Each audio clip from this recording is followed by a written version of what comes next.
We are at video number 0025.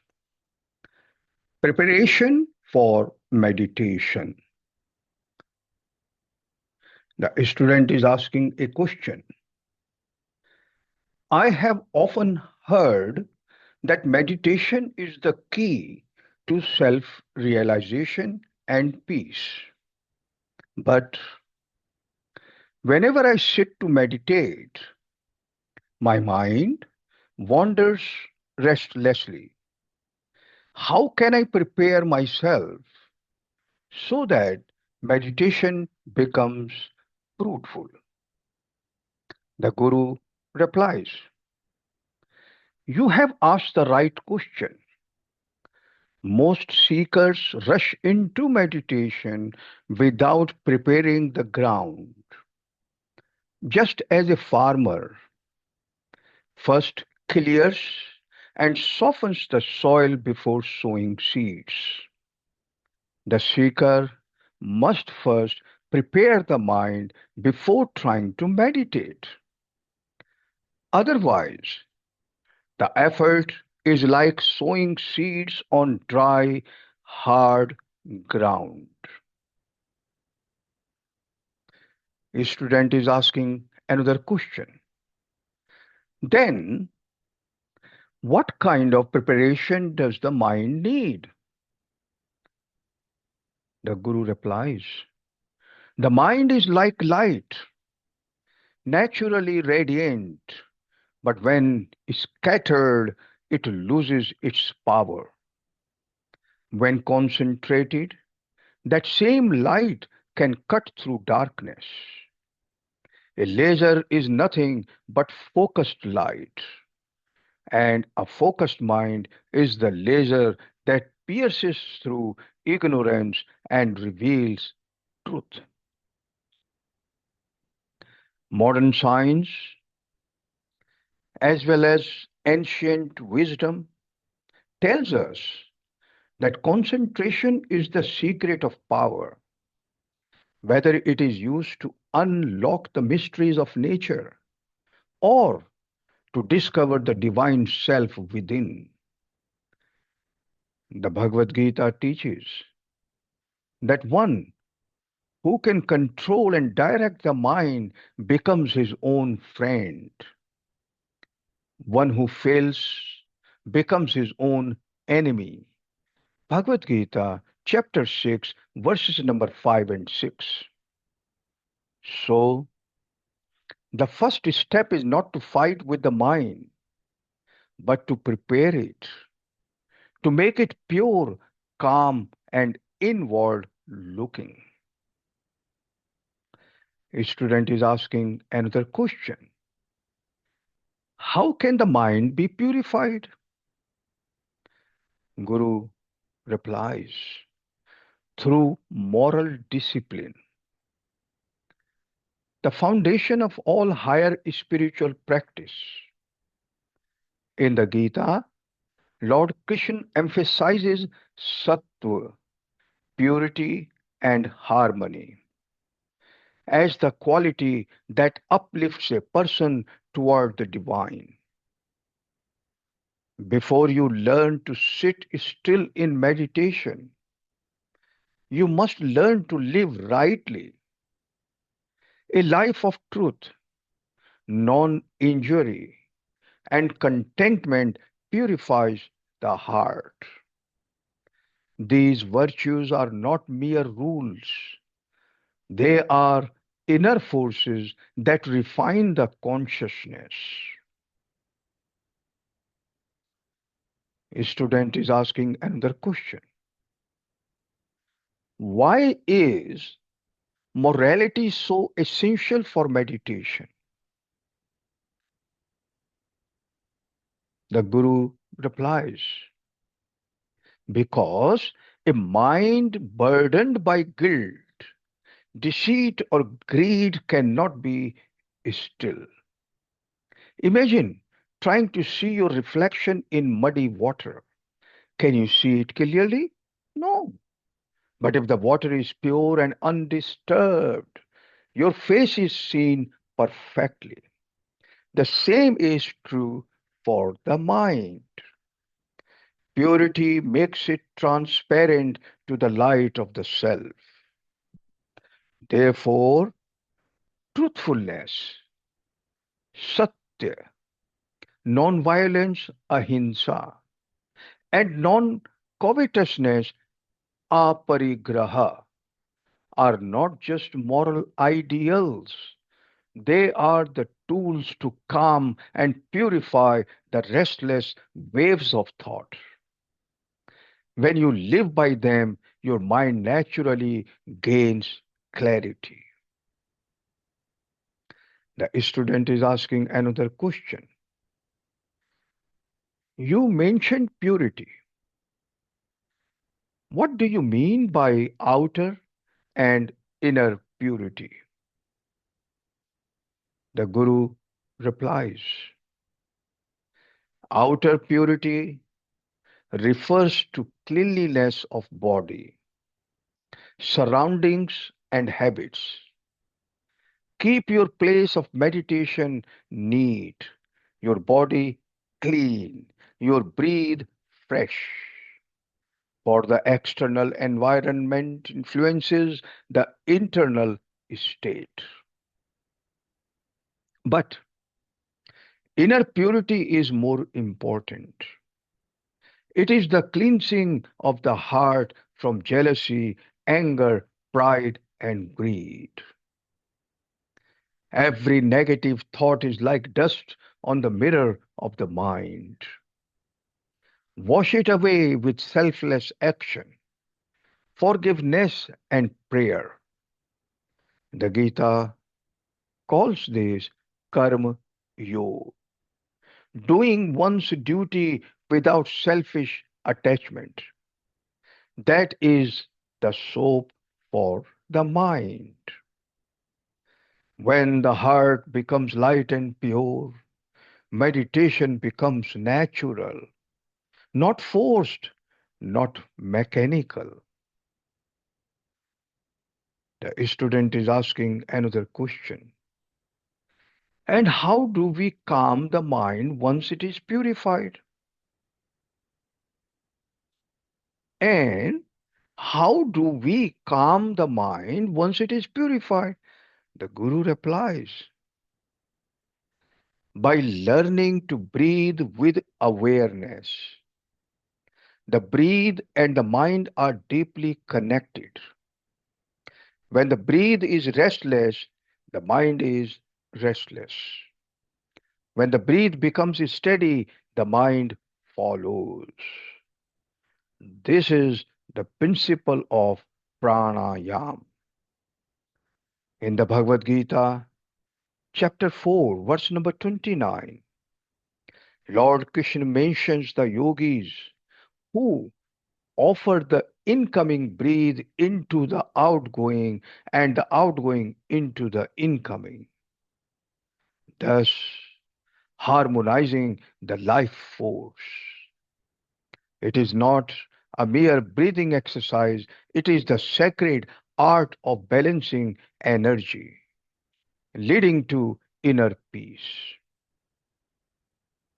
So, sit comfortably, spine erect, and breathe gently, deeply, rhythmically. Feel the breath as the bridge between body and mind. Let it wash away tension. Gradually, your thoughts will slow down like ripples settling on a lake.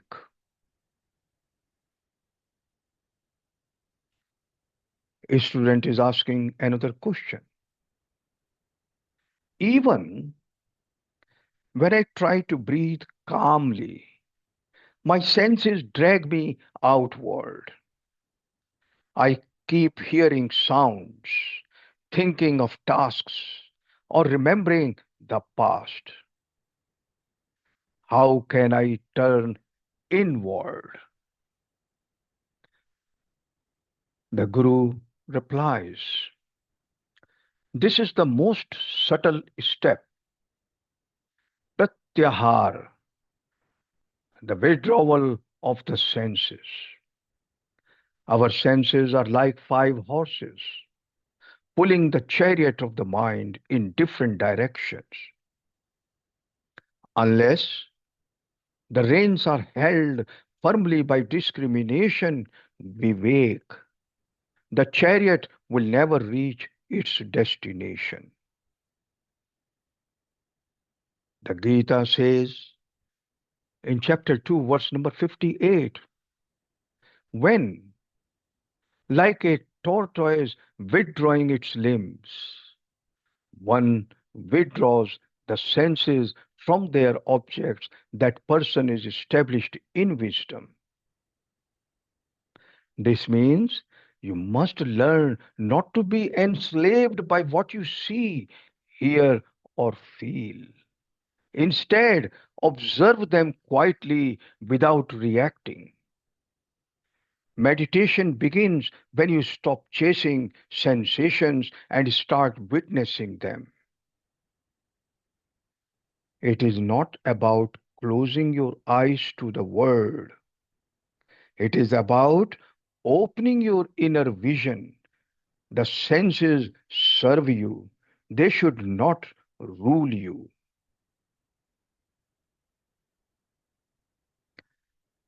The student is asking another question. Once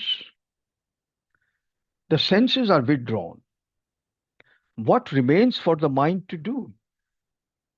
The Guru replies, then the mind can rest upon its chosen object of concentration, a mantra, a divine image, or the sacred presence of the self. The mind that once wandered in 1,000 directions now finds a single luminous path. This is meditation, dhyan. And when this state deepens into pure stillness, it becomes samadhi, the experience of oneness with the divine. The Bhagavad Gītā, chapter 6, verse number 19 describes it beautifully.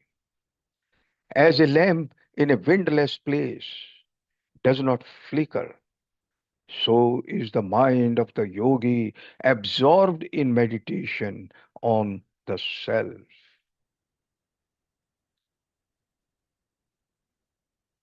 A student is asking another question. What happens when one perfects this path? The Guru replies, then the seeker realizes that peace and joy were never outside but always within. Meditation is not escape from life, it is the discovery of your real nature, which is pure, luminous, infinite consciousness. The Bhagavad Gita, chapter number 6, verse number 20, 21, 22, and 23, declares that this supreme joy is beyond the reach of the senses and untouched by sorrow. Once experienced, even the greatest loss cannot shake it. When this truth dawns, the mind becomes your best friend. Life becomes sacred, and every action becomes an offering. Such a person lives in the world yet remains free, seeing God in all and all in God.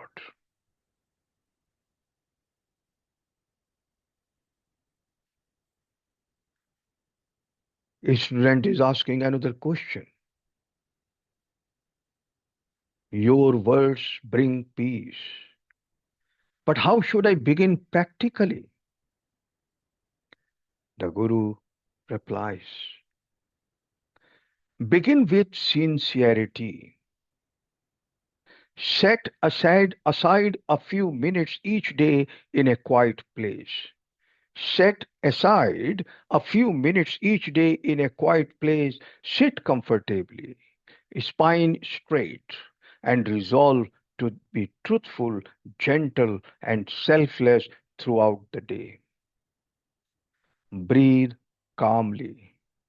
Let go of distractions. Repeat a sacred word or think of the divine within you. Do not expect miracles overnight. Even a river carves its path through a mountain by flowing steadily. Every day you meditate, a little dust is removed, and your light shines brighter.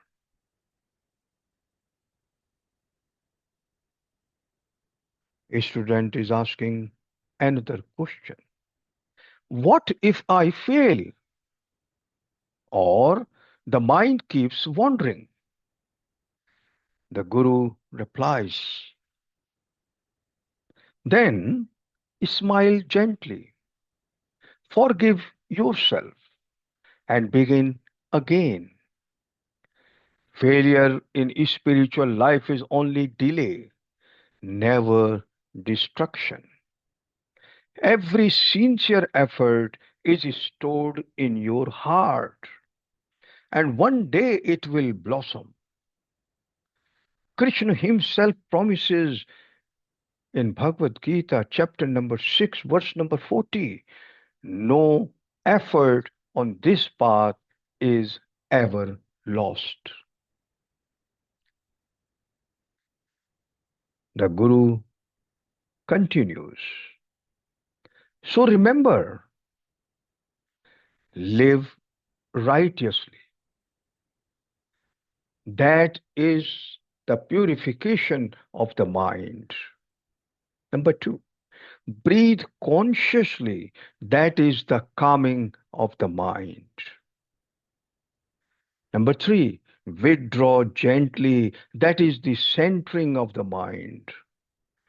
Number four, meditate steadily. That is the transformation of the mind. Through these steps, you will discover that what you seek is already within you.